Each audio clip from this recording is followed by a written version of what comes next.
क्षमा चाहेंगे, पंडाल में हमारी माताएं बहनाएं भी बैठी हैं। आप लोग ये कथा सुन चुकी हैं। इस कथा को सुनने से हमें आपको क्या शिक्षा मिलती है? परीक्षित जी, सती चरित्र की कथा से हमें आपको शिक्षाएं प्राप्त होती हैं। किस प्रकार से मेरी माताओं बहनाओं को घर पर रहना चाहिए, किस प्रकार से हमें आपको माताओं बहनाओं को घर पर रखना चाहिए, किस प्रकार से उनके साथ व्यवहार करना चाहिए। सती मैया पिता दक्ष के यहाँ पर गई और छोटी सी भूल के कारण परीक्षित जी यज्ञ कुंड में कूद करके अपनी प्राण वायु को छोड़ दिया। माफी चाहेंगे। एक बात हम आपको और बताएं, हमारे आपके जीवन में अगर धोखे से एक भूल बन जाए, धोखे से एक भूल, तो एक भूल इंसान को मौत के घाट उतार देती है। एक भूल से इंसान समाज में सर उठा करके कभी जी नहीं सकता। एक भूल से इंसान अपना सारा परिवार नष्ट कर लेता है। सती मैया पर ऐसी कौन सी भूल बनी जो परीक्षित जी पिता के यहां पर जाकर के अपने जीवन को छोड़ दिया? माताओं, सती मैया पिता के यहां पर गई थी। 3 जगह होती हैं जहां पर बिना बुलाए चले जाओ, उसमें कोई दोष नहीं है। गुरु, पिता और मित्र, बिना बुलाए चले जाओ। और 3 जगह ऐसी होती हैं जहां पर झूठ बोलते रहो, सत्य के बराबर होती है। एक जगह किसी की जान जा रही हो, तुम्हारे झूठ बोलने से जान बच रही है तो झूठ बोलते जाओ, सत्य के बराबर है। दूसरी जगह किसी बहन बेटी की शादी हो रही हो, तुम्हारे झूठ बोलने से हमारी बहनों को अच्छा घर मिल रहा है, गंगा उठा जाओ, 10 लाख रुपया की शादी करेंगे, बाद में 10 रुपये न दो। तीसरी जगह तुम्हारी पत्नी तुम्हें मजबूर कर रही है, स्वामी जी कुंडल बनवाओ, और तुम पे कर्ज धरो है, दोनों हाथ धर के कसम खा जाओ, सर के ऊपर जो गेहूं कट जाए सोई बनवा दी, भले 4 साल कसम ही खाए खाए के टाल ले जाओ। ये सत्य के बराबर है। परीक्षित जी, शंका की बात यह है कि सती मैया पिता के यहाँ पर गई थी, लेकिन इतना बड़ा दंड क्यों मिला? माताओं बहनाओं, पिता के यहाँ पर तो सती मैया गई थी, लेकिन बिना पति की आज्ञा से। मेरी माताओं, मेरी बहनाओं, मैं आपसे निवेदन कर रहा हूं, आप लोग घर से कभी भी बिना पति की, सास ससुर की आज्ञा से कभी घर से बाहर नहीं जाना। दूसरी बात, किसी देवी और देवता की पूजा नहीं करना। अगर पूजा करनी है तो देवी देवता तुम्हारे घर में ही बैठे हुए हैं। आप लोग विचार कर रही होंगी हमारे घर में तो कोई मंदिर भी नहीं है, देवी देवता है का? तो गोस्वामी तुलसीदास जी लिखते हैं रामचरितमानस में कि सादर सास ससुर पति पूजा,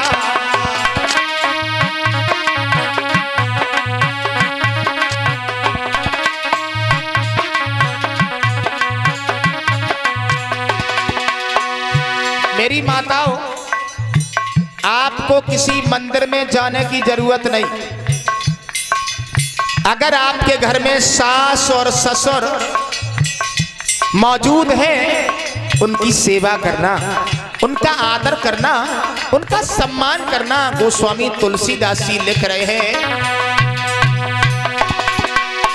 सादर सास ससुर पति पूजा,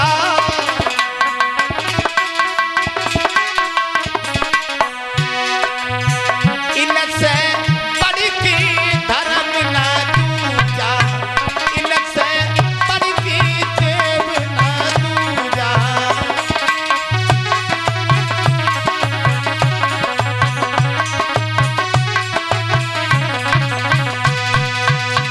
गोस्वामी जी लिखते हैं सादर सासो। वैसे परीक्षित जी हम कुछ गलत बोल गए, सास का नाम ले दिया तो हमने बड़ा गड़बड़ कर दिया। कछु माताएं तो ऐसी बैठी हुई हैं, बोले डुगरिया मोह बहुत चलाते हुए मर जाए, मैं उसकी सेवा नहीं कर पाऊंगी। ना ना ना, लेकिन माताएं, जो बूढ़ी माताएं सास बनी बैठी हैं, आपसे भी निवेदन करना चाहूंगा, आपसे भी एक करबद्र निवेदन करना चाहूंगा। बूढ़ी माताओं, आप सास बनी बैठी हो, आपका भी धर्म है। बिटिया पे रोटी जज जाए तो नीचे दबा के रख देती है, और बहू पे जज जाए तो पूरे गांव में घुमाती फिरती है रोटी को लेकर। हाँ, कहने का हमारा मतलब है, मेरी बूढ़ी माताओं, आप लोग अपनी बहुओं को बहू नहीं बल्कि बेटी का दर्जा दें। अभी हम लोग कथा कह रहे थे, जिला फर्रुखाबाद में एक बूढ़ी माता जी आई और बोली, लौआ हमारे तो एक ही लड़का है, तो बहू सीता जैसी मिल जाती तो भाग्य खुल जाते। अब सीता जैसी बहू पाने के लिए तुम्हें कौशल्या बनना पड़ेगा। सीता जैसी बहू पाने के लिए तुम्हें कौशल्या बनना पड़ेगा और अपने बेटा को तुम्हें राम बनाना पड़ेगा।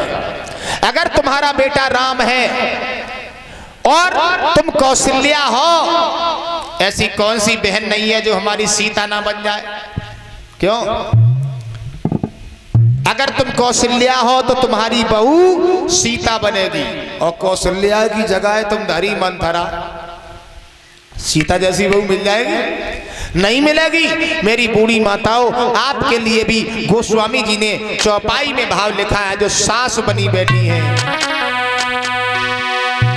हरे बहू लड़किनी पर घर आई,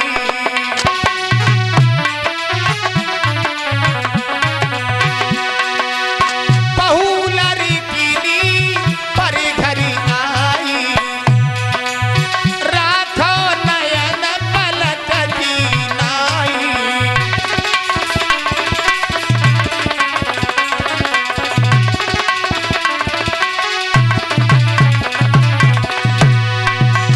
परीक्षित जी, बूढ़ी माताओं के लिए ये चौपाई है। अगर तुम्हारे घर में पराई बहन बेटी तुम्हारी शरण में आती है तो बहू लड़किनी पर घर आई, तो रामायण में राम रहे, लाखों नयन पलक की नाई, सेवा में हनुमान रहे।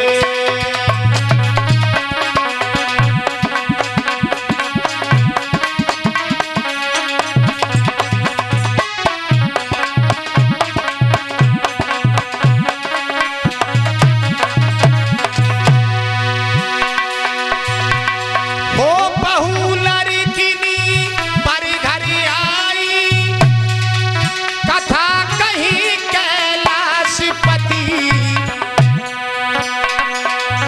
राखो नयन पलक की नाई, सुन रही गौरा पार्वती।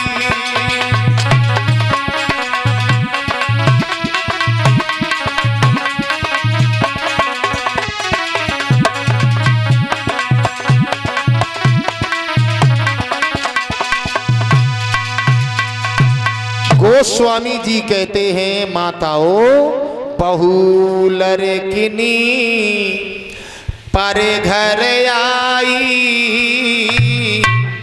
उन्हें राखो नयन पलक की नाई। अगर तुम्हारे घर में पराई बहन बेटी तुम्हारी शरण में आती है बहनाओं, तो उसे ऐसे रखना चाहिए जैसे नैनों के गीदों की रक्षा करने को पलक हमेशा तत्पर रहते हैं। ये हमारी बूढ़ी माताओं का कर्तव्य है। मैं अपने भाइयों से भी निवेदन करना चाहूँगा, नारियंते पूजते तत्र रमनते देवता। जिस घर में माताओं की पूजा होती है उस घर में देवता भी वास करते हैं। आप लोगों का धर्म है हमारी माताओं की रक्षा करना, हमारी माताओं की सेवा करना। ये हमारी वही देवियां हैं जिन देवियाओं के गर्भ से एक नहीं बड़े बड़े बलशाली, बड़े बड़े बलधारी, बड़े बड़े योगधारी आए हैं। ऐसे ऐसे महान पुरुष आए हैं परीक्षित जी, जिन महान पुरुषों की वजह से हम आप आजाद बैठे हुए हैं।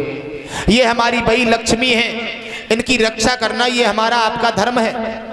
परीक्षित जी, कहने का हमारा मतलब है, गोस्वामी तुलसीदास जी अंत में लिखते हैं कि जहां सुमित तहां संपत्ति नाना।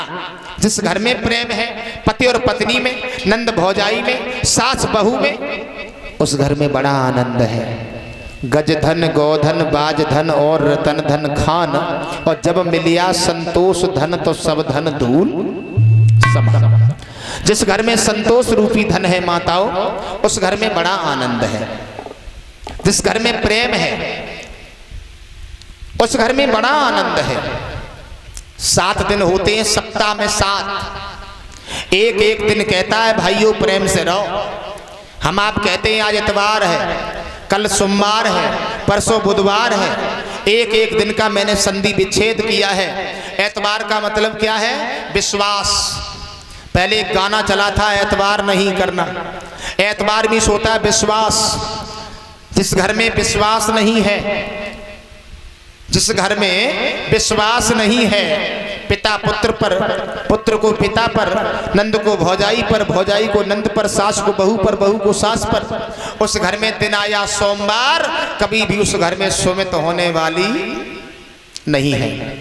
जिस घर में एतवार नहीं है, सोमवार के दिन सुमित नहीं होगी, उस घर में मंगलवार के दिन मंगलाचार नहीं होंगे, और जिस घर में मंगलवार के दिन मंगलाचार नहीं होंगे, उस घर में दिन आया बुधवार, बुधवार के दिन बुद्धि काम नहीं करेगी, और जिस घर में बुद्धि काम नहीं करेगी, उस घर में दिन आया गुरुवार, कभी भी गुरु की कृपा नहीं होगी, और जिस घर में गुरु की कृपा नहीं होगी, उस घर में शुक्र शनिश्चर भूत व्याधाएं हमेशा प्रवेश बने रहेंगे। तो जिस घर में एतवार है, सोमवार के दिन सुमित होगी, मंगलवार के दिन मंगलाचार होगी, बुधवार के दिन बुद्धि सही रहेगी, गुरुवार के दिन गुरु की कृपा हो जाएगी, और जिस घर में परीक्षित जी गुरु की कृपा हो जाती है, उस घर में परीक्षित जी प्रकाश ही प्रकाश हो जाता है, सारी विघ्न बाधाएं घर से निकल जाती हैं। बोलिए गुरुदेव भगवान की। आइए कथा प्रसंग की ओर। विष्णु की नाभि से कमल, कमल से ब्रह्मा जी, और ब्रह्मा जी के नेत्रों से प्रकट हुए अत्रि मुनि। एक नहीं परीक्षित जी, गोद से नारद, नेत्रों से अत्रि, दाएं अंग से मनु महाराज और बाएं अंग से शत्रुपा प्रकट हुई। इन्हीं मनु महाराज के दो पुत्र हुए, जिनका नाम पड़ा उत्तानपाद और प्रिय व्रत। प्रिय व्रत जंगल में भजन करने को चले गए। उत्तानपाद महाराज मनु महाराज के ज्येष्ठ बालक थे।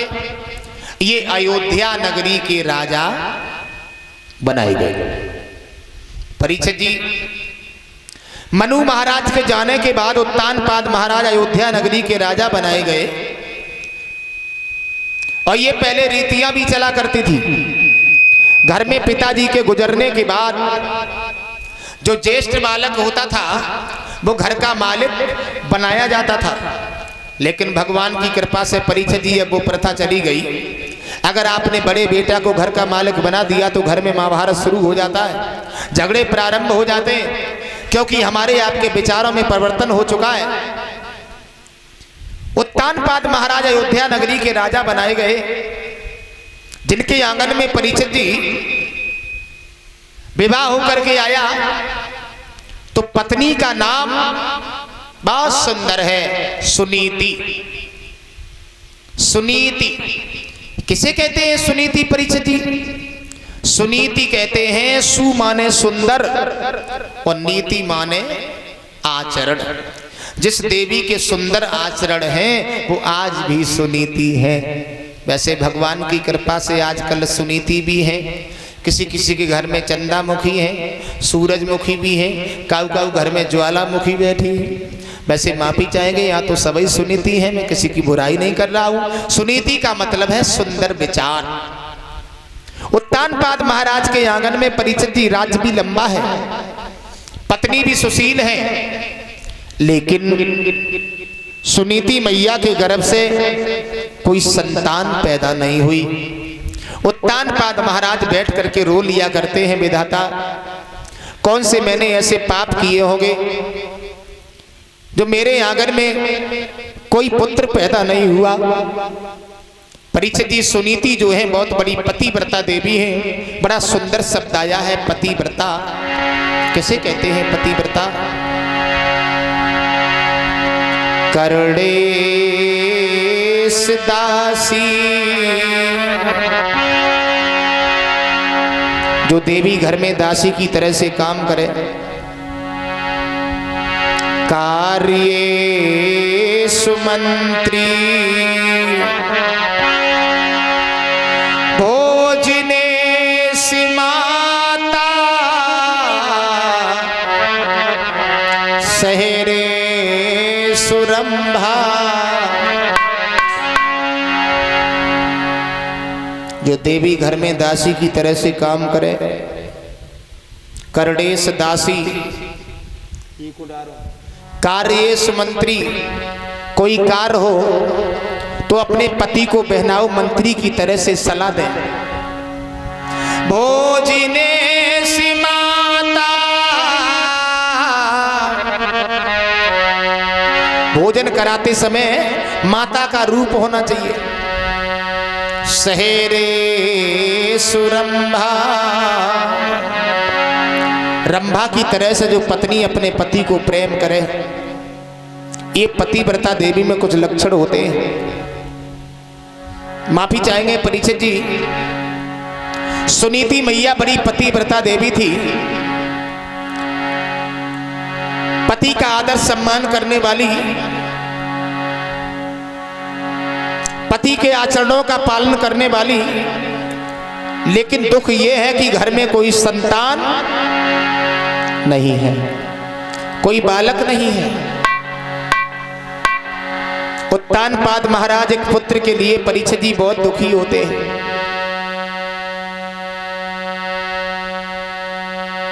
और हमें तो जो दुनिया में परीक्षित जी कोई सुखिया दिखाई देता ही नहीं।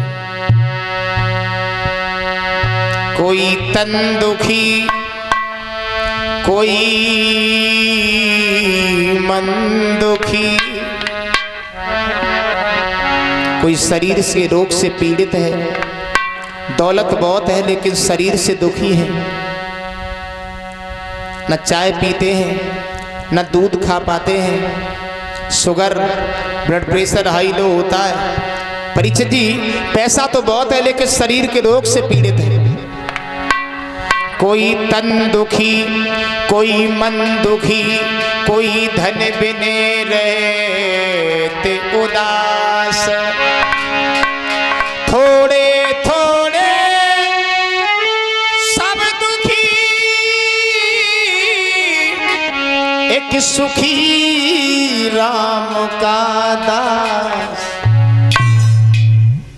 अगर कोई सुखिया है परीक्षित जी, तो भगवान के भक्त बहुत सुखी है, बड़ा आनंद है। प्यारे भक्तों, उत्तानपाद महाराज के आंगन में पत्नी सुनीति के गर्भ से कोई संतान पैदा नहीं हुई। माफी चाहेंगे परीक्षित जी, एक विद्वान कह रहा है, अरे दीन कहे धनवान सुखी, धनवान कहे सुखी राजे बारी।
महाराज उत्तानपाद के आंगन में परीक्षित जी पत्नी का नाम बहुत अच्छा है सुनीति। जैसा उनका नाम है परीक्षित जी वैसे ही उनके काम भी हैं। एक बात मैं आपको और बताऊं बहनाओ, जैसा नाम हो वैसे ही गुण हो तो बहुत अच्छा लगता है। यथा नामो तथो गुणा। और आप लोगों ने देखा होगा यथा नामो विपरीत गुणा। नाम तो बहुत अच्छा है लेकिन गुण विपरीत है। मैंने यहाँ तक देखा परीक्षित जी नाम तो बहुत बढ़िया है, लज्जावती सर पे ओढ़नी न है जाते, नाम शांति देवी चौराहे पे समोसा खाए लेती। तो कहने का हमारा मतलब है जैसा नाम हो और वैसे ही काम हो तो बहुत अच्छा लगता है। उत्तानपाद महाराज के आंगन में पत्नी का नाम है सुनीति, राज्य लंबा है, पत्नी सुशील है, लेकिन घर में कोई संतान नहीं है। एक बच्चे के लिए महाराज उत्तानपाद परीक्षित जी बैठ करके रो लिया करते हैं, विधाता कौन से मैंने ऐसे पाप किए होंगे जो मैंने अपने जीवन में एक संतान का मुख नहीं देखा। एक दिन का जिक्र है, महारानी सुनीति ने अपने पति का हाथ अपने हाथ में ले लिया और परीक्षित जी आंखों से आंसू लेकर के वो दुखिया मैया सुनीति फपक फपक करके रोने लगी। हाथ जोड़ के बोली, श्रीमन क्या हुआ? आज मैं अपने जीवन की कहानी कहने के लिए जा रही हूँ। उत्तानपाद कहने लगे, रो नहीं, क्या कहना चाहती हो दिल खोल के कहो। रोने से चिंता बढ़ती है, आयु घटती है, किसी समस्या का समाधान नहीं होता, समझ गई? सुनीति बोली, भगवान बोलो ना, हमारे गर्भ से कोई बच्चा पैदा नहीं हुआ। उत्तानपाद कहने लगे, तो हम क्या करें? ये तो भगवान की कृपा है, संतान देना और ना देना और दे करके भी छीन लेना, ये तो प्रभु की लीला है। सुनीति बोली, भगवान अगर आपकी आज्ञा हो तो मैं अपने दिल की बात तुमसे कहना चाहती हूँ। कहो कहो, दिल खोल के कहो, जो तुम कहोगी हम तुम्हारी बात मानने को तैयार है। तो सुनीति मैया ने परीक्षित जी पति का हाथ हाथ में लिया और एक बात कही, भगवान आप दूसरा